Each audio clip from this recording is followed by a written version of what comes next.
தொழுகையின் அர்க்கானில் இரண்டாவது தூண்களில் இரண்டாவது தூண் முதலில் தக்பீருல் இஹ்ராம் சொல்வது.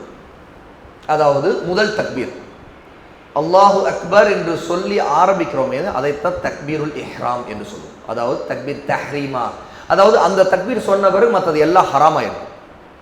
அதை பேச மாட்டோம், சிரிக்க மாட்டோம், எங்கே திரும்பி பார்க்க மாட்டோம், மேலே பார்க்க மாட்டோம், தேவையற்ற அசைவுகள் செய்ய மாட்டோம், இந்த மாதிரி விளையாட மாட்டோம். இந்த மாதிரி எல்லாமே ஹராம். ஏன்னா நம்ம அல்லாஹுக்கு முன்னாடி கியாமில் அல்லாஹுவை வணங்குவதற்கு நிற்கிறோம். அப்படிங்கும்போது அதற்காக ஆரம்பமாக சொல்லக்கூடிய இந்த வார்த்தை இருக்குது தக்பீருல் இஹ்ராம், அதாவது அல்லாஹு அக்பர்ங்கிற முதல் தக்பீர். இந்த முதல் தக்பீர் ஒரு ருக்குன். இதை நாவால் சொல்ல வேண்டும். ஒருத்தர் சொல்லவே இல்லை, அவர் சொல்லாமலே கைகளை கட்டுறாரு அப்படின்னா அவர் முதல்ல தொழுகைக்குள்ளே நுழையிலன்னு அர்த்தம்.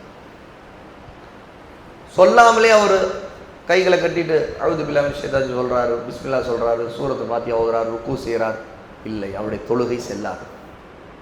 ஏனென்றால் அவர் தக்பீருல் இஹ்ராம்ங்கிற முதல் தக்பீர் அல்லாஹ் அக்பர். மற்ற தக்பீர் எல்லாம் சுன்னா, ஆனால் இந்த முதல் தக்பீர் ருக்குன், இது ஒரு தூணாக இருக்கக்கூடிய தக்பீர். ரசூல் ஸல்லல்லாஹு அலைஹி வஸல்லம் சொல்றாங்க சும்மஸ்தக்பிலில் கிப்லத வக்கப்பிர், நீங்கள் கிப்லாவை முன்னோக்கி நில்லுங்கள், தக்பீர் சொல்லுங்கள்.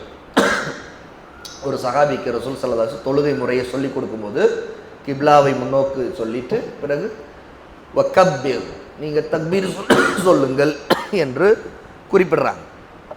அப்போது எங்கிருந்தாலும் கிப்லாவை முன்னோக்கி நாம் நிற்கிறதும் பிறகு அதற்காக தொழுகை ஆரம்பிக்கும் போது தக்பீர் சொல்கிறதும் முக்கியமானது.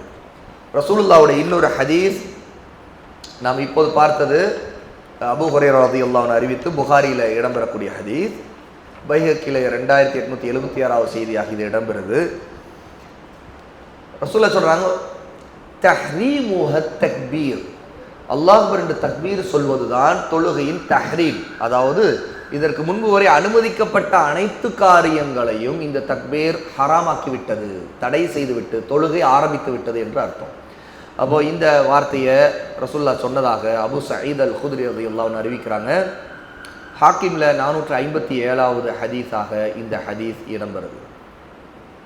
அப்போ ரசூலுல்லாஹ்வுடைய இந்த தக்பீர் இல்லாமல் ரசூலுல்லாஹ் தொழுகை ஆரம்பித்ததே இல்லை, அதற்கு எந்த ஆதாரமும் இல்லை என்பதை நம்ம இங்கே பார்க்கிறோம். அல்லாஹ் அக்பர் என்று முதல் தக்பீர் சொல்ல வேண்டும், இதற்கு மாற்றமாக வேறு எதையும் சொல்லக்கூடாது.